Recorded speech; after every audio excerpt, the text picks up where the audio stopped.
Hi everyone, welcome to Global Online. This is Ankita Sood. Paper one में people development and environment unit के most repeated PYQs आज हम आपके लिए लेकर आए हैं। ये ऐसे क्वेश्चंस हैं स्टूडेंट्स जो बहुत बार पेपर में एज इट इज़ या फिर घुमा फिरा कर पूछे गए हैं एंड अपकमिंग एग्जाम में भी आपको ज़रूर देखने को मिल सकते हैं। हर एक क्वेश्चन के साथ मैं आपको एक्सप्लेनेशन भी दूंगी ताकि आसानी से आप सब करेक्ट आंसर्स को आइडेंटिफाई कर सकें। स्टूडेंट्स पेपर वन की तैयारी के लिए ये बहुत ज़्यादा ज़रूरी होता है कि हम एग्जाम के लेवल के हिसाब से और अपडेटेड पैटर्न के हिसाब से तैयारी करें। एंड इन सभी चीज़ों का ध्यान रखते हुए कंप्लीट कोर्स में लेकर आई हूँ जिसका न्यू बैच कमिंग मंडे से स्टार्ट होगा। इस बैच की सबसे खास बात ये है कि ये रोज आपको 2 से 3 लाइव लेक्चर्स मिलेंगे, जिससे पेपर से पहले आपका पूरा सिलेबस तो कवर होगा ही, साथ ही आपकी रिविजन के लिए हम मॉक टेस्ट भी प्रोवाइड करवाते हैं। एक स्पेशल व्हाट्सएप ग्रुप में आपको ऐड किया जाएगा जहां पर हर क्लास के साथ आपको पीडीएफ मिलती है, जिससे कि आपका नोट्स बनाने का समय भी आप बहुत ज़्यादा बचा सकते हो।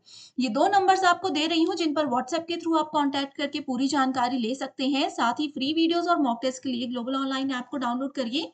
स्टोर सेक्शन पर सर्च बार में कोर्स का नाम लिखना है, यहाँ पर आप देखोगे कंटेंट पर जाते ही आपके सामने bilingual Hindi English separate courses हैं।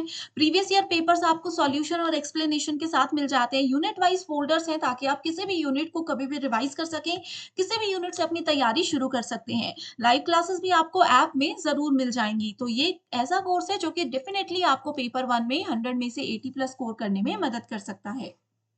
फर्स्ट क्वेश्चन है, hydrogen produced using solar energy is called what. So कई बार सोलर एनर्जी यानी कि सौर ऊर्जा का उपयोग करके हमारे एनवायरमेंट में हाइड्रोजन जनरेट हो जाती है। तो ऐसी हाइड्रोजन को क्या कहते हैं, ये इसमें पूछा गया है।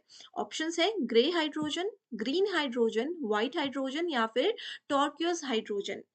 अब देखो स्टूडेंट्स, क्या होता है, आप लोगों ने रीन्यूएबल एनर्जी का नाम तो सुना होगा। रीन्यूएबल सोर्सेज जो होते हैं एनर्जी के, जैसे कि सोलर एनर्जी है, विंड एनर्जी है, तो ये जितने भी सोर्सेज होते हैं, ये जब भी हमारे एनवायरमेंट में आते हैं, ये हमेशा प्रोड्यूस करते हैं ग्रीन हाइड्रोजन को। एंड अगर हम लोग Indian institute of chemical technology के लेटेस्ट डेटा या प्रीवियस एनालिसिस की बात करें, तो उसमें उन्होंने ये भी कहा है कि ग्रीन हाइड्रोजन सबसे ज्यादा क्लीन और सबसे ज़्यादा सस्टेनेबल एनर्जी सोर्स माना गया है। ओके, बहुत ही ज़्यादा कॉस्ट इफेक्टिव भी होता है एंड बहुत ही ज़्यादा सस्टेनेबल भी, यानी कि हमारी पृथ्वी के लिए सुरक्षित भी इसको माना जाता है, इसीलिए इसका नाम भी दिया है green hydrogen. Atmospheric hedge is mainly caused by what.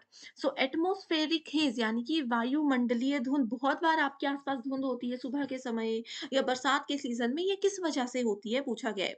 Ultra fine size particulate matter यानी कि बहुत छोटे छोटे साइज के कण होते हैं, oxides of nitrogen and sulphur, ozone की वजह से या फिर carbon dioxide and carbon monoxide. So ये ड्राई एयर के साथ बेसिकली इसको कंसिडर किया जाता है एंड इसमें बहुत छोटे छोटे पार्टिकल्स होते हैं जो कि हमें नजर नहीं आते एंड ये थोड़ा सा लिक्विड के फॉर्म में भी होते हैं। ठीक है, next is oxygen demanding waste is what. यहाँ पर देखो, ऑक्सीजन की मांग करने वाले अपशिष्ट क्या कहते हैं। Decrease the ozone level in water, ये पानी में ओजोन का लेवल कम कर देते हैं। इंक्रीज कर देते हैं, सॉरी, ऑक्सीजन का लेवल यहाँ पर कहा है कि डिक्रीज कर देते हैं, यहाँ पर कहा है कि इंक्रीज कर देते हैं पानी में ऑक्सीजन का level. Do not change the oxygen level in water and increase the temperature of water. So देखो, यहाँ पर ऐसा तो नहीं है कि पानी में ऑक्सीजन का लेवल चेंज नहीं होता, तो ये ऑप्शन भी गलत हो जाएगा। इसके साथ ही इंक्रीज टेम्परेचर का इससे कोई लेना देना नहीं होता। ठीक है, ऑक्सीजन डिमांडिंग वेस्ट की जब भी हम बात करते हैं तो इसमें टेम्परेचर का कोई भी रोल नहीं होता।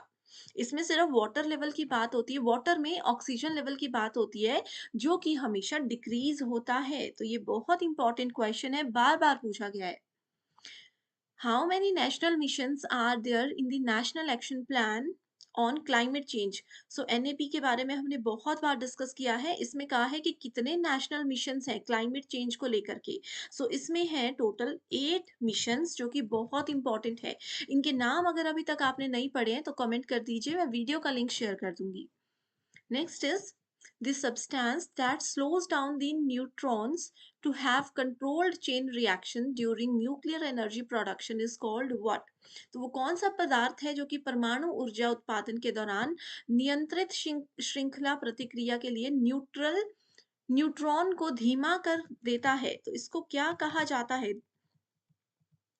Options are controller, inhibitor, moderator या फिर रिड्यूसर। सो क्वेश्चन में पता चल रहा है जो रिड्यूस कर देता है, जो स्लो डाउन कर देता है, तो करेक्ट आंसर होगा reducer. Next is in helping to protect people from exposure of UV radiations, Montreal Protocol contributes also in attainment of the following sustainable development goals. So आपको पता है कि sustainable development goals बहुत important है and Montreal Protocol के भी कुछ concepts है जो कि SDG से जुड़े हुए हैं। अब यहाँ पर कहा है कि ultraviolet radiations, UV rays क्या होती है? ये सूर्य है, ये हमारी पृथ्वी है। सूर्य से कुछ ऐसी किरणें आती हैं जो कि पृथ्वी में हम इंसानों को, जीव जंतु, पेड़ पौधों सबको नुकसान पहुंचा सकती है, जिसके लिए एक ओजोन लेयर होती है, ठीक है, जो हमें हमारे तक ये नुकसानदायी किरणों को आने से रोकती है। ओके, सो यहाँ पर कहा है कि मॉन्ट्रियल प्रोटोकॉल और सस्टेनेबल डेवलपमेंट के यूवी रेस से लेकर के कौन कौन से गोल्स कॉमन है। तो करेक्ट आंसर है एसडीजी का तीसरा, 11वां, 14वां और 15वां गोल। अब देखो यहाँ पर आपको पता होना चाहिए कि सस्टेनेबल डेवलपमेंट गोल्स क्या होते हैं। हमारी प्रकृति, हमारे पर्यावरण को बचाने के लिए कुछ गोल्स डिसाइड किए हैं बहुत सी कंट्रीज ने मिलकर, एंड उन गोल्स को कुछ नाम और नंबर दिए हैं। एग्जाम में पूछा जा सकता है कि बताइए सस्टेनेबल डेवलपमेंट गोल नंबर 3 किस लिए इस्तेमाल होता है, इसका क्या नाम है। तो अब मुझे कमेंट करके आपने इसको आंसर बताना है कि गोल नंबर 3, 11, 14 और 15 क्या है। इससे आपकी रिवीजन भी हो जाएगी और बाकी बच्चों को भी हेल्प हो जाएगी। Aeration technique of water treatment is used for the removal of persistent organic pollutants, POPs जिसको कहते हैं, volatile organic compounds, VOCs, hardness या फिर मेटल। सो इस क्वेश्चन का करेक्ट आंसर है, देखो जब भी हम एरेशन टेक्निक की बात करते हैं तो हमेशा go for volatic organic compounds, sorry volatile organic compounds. Okay, next is which of the following is measured in Dobson unit. So Dobson unit एक बहुत इंपॉर्टेंट है, इससे बार बार एज इट इज क्वेश्चन आया है। सो इससे हम क्या मेजर करते हैं? क्लोरोफ्लोरोकार्बन नहीं, ठीक है। इसके बाद दूसरा ऑप्शन है स्ट्रेटोस्फेरिक ओजोन, अल्ट्रावायलेट रेज या फिर सोलर रेडिएशन। सो डॉबर्सन यूनिट डायरेक्ट फोकस करती है समताप मंडलीय ओजोन को मापने के लिए। Next question is grey water consist of what. Grey water क्या होता है? किचन का जो वेस्ट वाटर होता है, क्या उसको ग्रे वाटर कहा जाता है? हाँ या ना? बिल्कुल कहा जाता है, किचन का वेस्ट वाटर ग्रे वाटर कहलाता है। वेस्ट वाटर कंटेनिंग फेकल मैटर, बिल्कुल भी नहीं। अपशिष्ट जल जिसमें मल पदार्थ होता है, बिल्कुल भी नहीं, उसको ग्रे वाटर नहीं कहते हैं, वो वेस्ट वाटर ही होता है।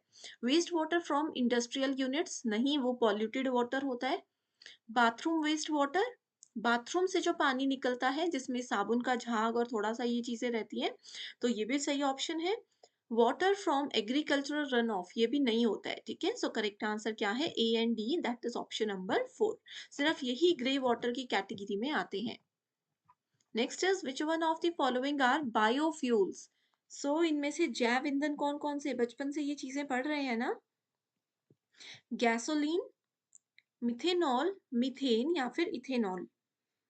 ओके, सो स्टूडेंट्स यहाँ पर इस क्वेश्चन में थोड़ी सी मिस्टेक है, ऑप्शंस मिसिंग है। बेसिकली बायोफ्यूल्स, जैव ईंधन जो होते हैं, वो हमारे पास मिथेनॉल भी होता है, ठीक है, मिथेनॉल भी होता है एंड इथेनॉल भी होता है। तो ये दोनों चीजें होती, तो correct answer B and D दोनों होगा, ठीक है। बायोफ्यूल्स क्या होते हैं? They are considered to be a cleaner alternative of fossil fuel. Fossil fuel आपने सुना होगा, उसका बिल्कुल क्लीनर ऑल्टरनेटिव ये होता है because they produce fewer green house gases when burn. जब मिथेनॉल और इथेनॉल को हम जलाते हैं तो कुछ ग्रीन हाउस गैसेस बनती हैं, ओके, जिसको कि बायोफ्यूल का नाम फिर दिया गया है। तो ये दोनों ही है, करेक्ट आंसर है यहाँ पर 3 नहीं होगा, बी एंड डी दोनों के नाम है, ठीक है, तो इसको नोट कर लीजिए।